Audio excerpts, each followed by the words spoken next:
Ta-da, we're back on Nick Lunch. We got Baldini here. So much to talk about, Baldini. Yeah. I don't know where you want to start. So much going on. You brought a bag of tricks. As always. Hopefully we'll get into that. But maybe we can start with the work you do with, I guess, kids that are in some sort of trouble juvenile with detention. the law. Yeah. The organization is called PACT. That's P-A-C-T. It's an acronym, actually, for Participation, Acknowledgement, Commitment, Transformation.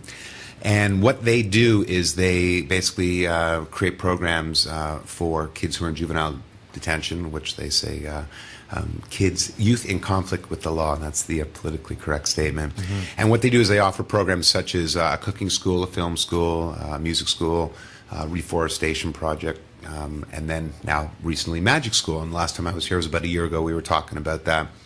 And the idea is to get these kids engaged in some sort of creative outlet or passion, and hopefully they pursue that and then obviously leave crime behind. That's the idea. Mm-hmm. Last time, I did it twice. We did it in the detention center, and this is like a hardcore jail. These are high-risk offenders. So we would actually go into the detention center. But for this third one, what we're doing is it's an out program, meaning once the kids get out of the detention, they attend these classes. And the neat thing is, and I was mentioning this off air, is that the hours that they attend the classes actually count towards their penalty, like 50 hours of community work. Right.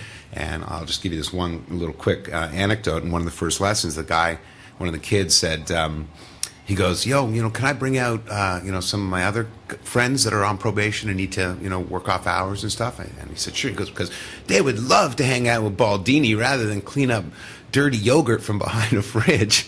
So you can imagine, what their community hour contribution jobs entail, and then to have this program is fantastic. So that's what I'm doing right now with PACT, and it's very exciting. Now, do you have any personal success stories from your work there, that you can?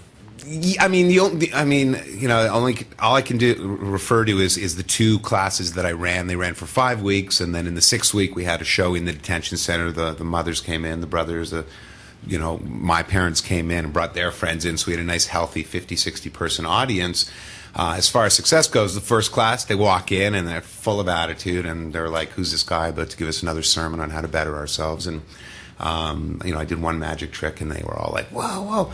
And so as far as the success story goes, to transform those kids simply from that attitude position to 6 weeks later getting up in front of an audience and doing a trick with confidence and getting great applause, and some of the kids like making up their own patter and jokes and stuff, and it's just so that's a sense of accomplishment. But not enough time has gone by where I can say, this kid was in JD, juvenile detention, and now it's 5 years later and he's a performing magician, and that's because of our program. That hasn't happened yet, but that obviously is the ultimate goal. Mm-hmm.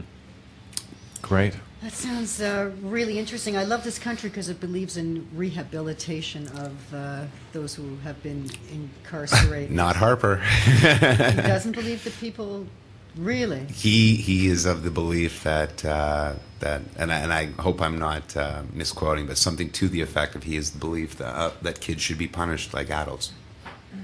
There were, what's the show? Legal Briefs with Lauren Honickman. Right.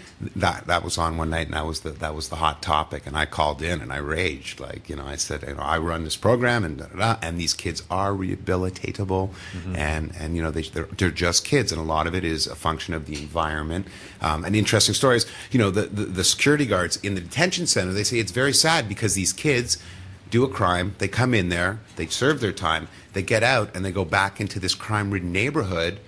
And, in worst case scenario, mom makes the kid go out and do a drug run, So how's the kid ever going to get, rehabilitated? So hopefully, again, these type of programs make the kid realize, I don't want to go back into that neighborhood. I want to go out and pursue this thing because I love doing it. And, hey, Baldini makes money at it. I can make money at it. It would be nice, too, if the government actually provided the means. Because even if you want to go to a different environment, to be able to actually do that is easier said than done sometimes. True.